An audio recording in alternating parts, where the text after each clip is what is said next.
Hello. This is the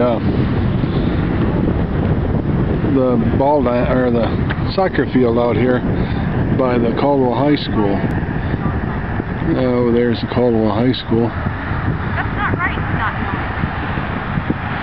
Some ladies over here talking on their telephone. Over here is the YMCA. They just built that last year. Has a great big swimming pool in it and stuff.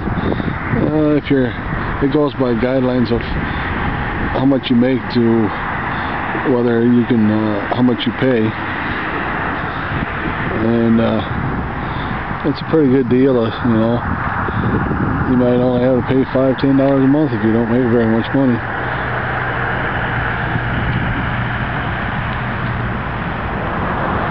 Over here is they have this kind of like a green belt looking thing.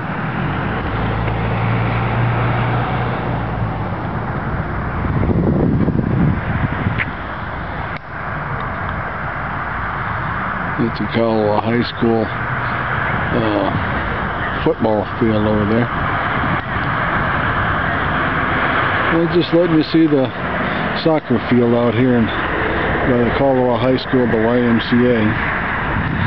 And with that, we'll just shut it off looking at the YMCA there.